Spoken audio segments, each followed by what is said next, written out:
don't do anything big. I do small stuff. I do, handyman type stuff. Small time remodels, small time repairs, smaller things. You're making as much money as you were being a manager at running 80 to 90 people, right? Yes, Okay. I am, but even better. Here's the thing. I'm making about the same amount, but I don't work full time. I work 2, 3, 4 days a week. And it was a rocky start in the very beginning, Yeah. and then you discovered a few things, a few pieces to the puzzle that were missing, and once you filled those pieces in, it's been consistent ever since then, hasn't it? Totally. I got to the point where I started questioning that. I was like, okay, could I not give bids? So how do you do it then? Well, okay. So what I did is I just started. My wife's cousin married a guy who's a doctor, and he went to school, became a doctor, and guess what happened? She thought he was going to be rich, and they are not rich. So if you were going to give these guys advice, maybe somebody's just starting out in being a contractor or as a handyman, what words of wisdom would you give these guys? All right, you guys, we're going to piss off every person out there that has this preconceived notion that white collar is the only way to success. Because today we're going to talk to a guy that started out as a blue collar concrete construction worker, then decided to get his master's degree and became a nurse practitioner managing an entire hospital of almost 90 people. He became a slave to the grind and fell out of love with that whole lifestyle, dropped out, and became a handyman working part-time, making as much money as when he was working almost 60 to 70 hours a week in the white-collar world managing a hospital. He's going to tell us exactly how he did it today. So without wasting any more time, let's get into the video. Like, okay, in 5 years we'll have the house paid off. Yeah. We'll leave Dallin to take care of it. And Let's go into Brett's garage. So guys, this is Brett.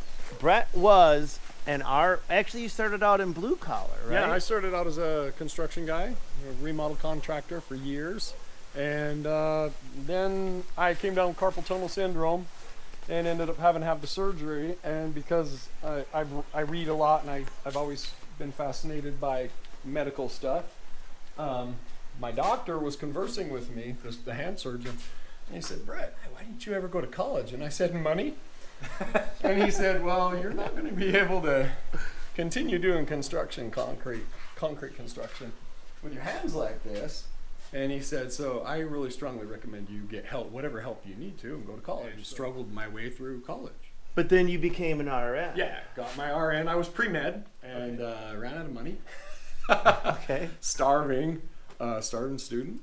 So then you became a nurse manager, right? Well, So yes. you became an RN. Yeah. And then you moved up the scale in the white collar world, if I know this story correctly. Yes, I worked at a couple of different hospitals. I worked for about 10 years in the nursing field. When we moved here to Hawaii, I became a nurse manager in a home health agency here, a big home health agency here on the island. About 300 patients and about 89, 90 staff, something like that I was in charge of, clinical supervisor. And man, they just worked me like a slave. I was on salary, and they worked me 60 to 80 hours a week. And plus, So you would work 60 hours during the week, like Monday through the Friday. week, Monday through Friday. Right, with 60. I worked usually 7:30 in the morning, and I didn't get home and to bed till 10 or 11 at night. I mean, it was just like slavery. Yep. And then, because you were one of the few salaried people, because you were managerial staff, They would call me to cover shifts when the nurse is called in sick on the weekend because they didn't have to pay me because I was on salary. So they'd call me to cover a 12-hour night shift and Sunday night, and then I had to get up and be to work on Monday morning. So anyway, long story short, that did not last, after about 6 months. so that is the true slave to the grind mentality that it's easy to get trapped into in the white collar world. Yeah, it is. And so you wanted to escape that. But your story was a little interesting because we got to talk about this whole concept of being overqualified.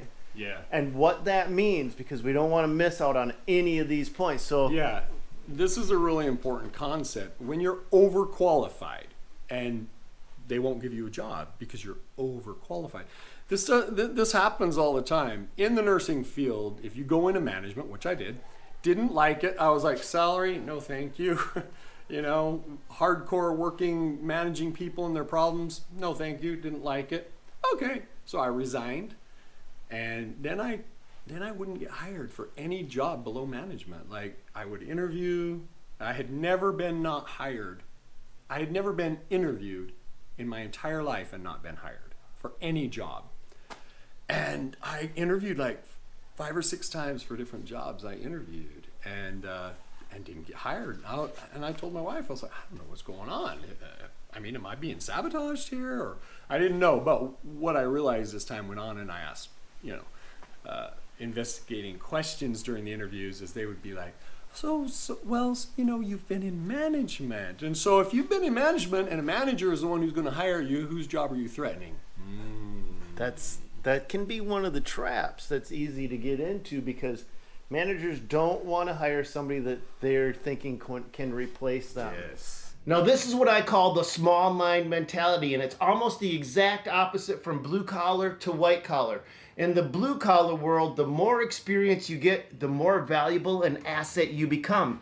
But in the white collar world, where there is zero job security, the more experience you accumulate, the bigger the threat you become to the people above you.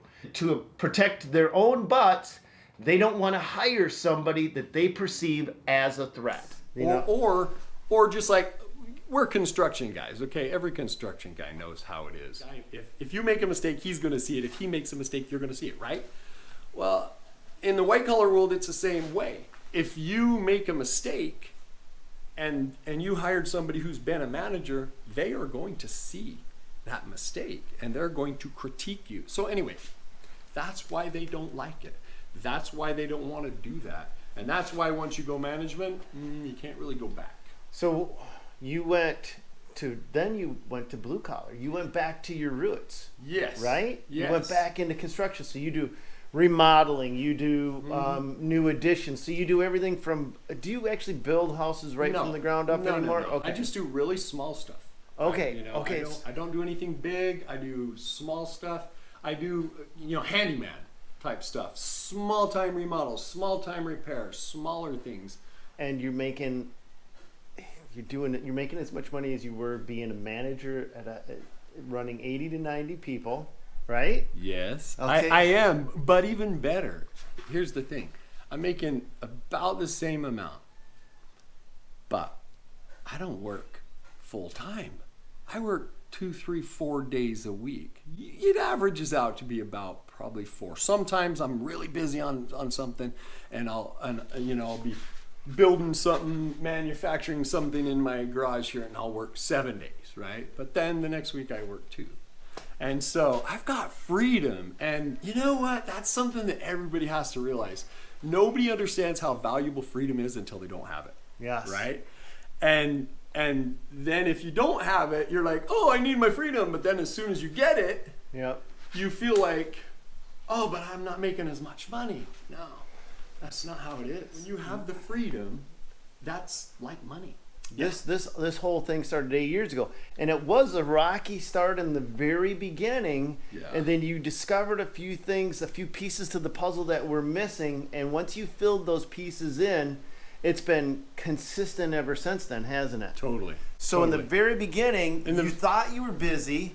Yeah. But then what happened was you weren't as busy as you thought you were going to be, right? Yeah. It wasn't all easy. There were a couple of things that happened. One is that, my wife said, Brett, you're killing yourself. You're working all these hours doing estimates and that kind of stuff, doing bids and estimates. And you don't get paid for it. And if you don't get the job, that's wasted time. That's wasted money, right? And my wife kept saying, you need to just stop doing bids and estimates. And I was like, you can't do that. And this is another key. You gotta shift your paradigm, okay? In the paradigm that we live in construction, you give an estimate, you give a bid, and that's all you're gonna make. Well, the fact of the matter is, if you give a bid or an estimate, that's like the max you're gonna make. And if something changes, something goes wrong, labor costs go up, or there's just problems with the job, and your cost goes up, guess what? I don't know about you guys, but I made like $3 an hour on a remodel job of an entire house one time. I made $3 an hour. My guys still got paid $15 an hour each. Plus I had to pay their workman's comp. Plus I had to pay all that other stuff. So, you get to the point where I got to the point where I started questioning that. I was like, okay, could I not give bids? So how do you do it then? Well, okay. So what I did is I just started saying to everyone, people would call me and I would say, okay, it's a $50 service call. That's the first hour. And then $40 an hour thereafter. And they'd be like, well, blah, blah, blah, blah, blah. I just need a bid. I need an estimate. I say, I don't give bids. I don't give estimates because either you're going to lose or I'm going to lose. And it has to be win-win. And I said, okay, if I bid high and it doesn't cost me very much to do this job, doesn't take me very long, you're going to lose. If I bid low and it takes me longer, I'm going to lose. So I said, you can, I have references, you can talk to people. Nowadays, almost everybody who calls me has heard from somebody who I've worked for.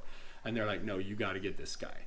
And that's the key, is reputation. Yes. Reputation. And when in the very beginning, so you do all hourly now, right? It's all hourly. I don't bid, I don't estimate. So I go straight time and materials. So you know exactly what you're going to make every minute that you're on a job. Yep. All right. So that's a good, safe, tried and true way. I mean, I work most of the winter on an hourly basis. Now you limit your potential by going hourly versus a bid basis, but there's times when that's just fine.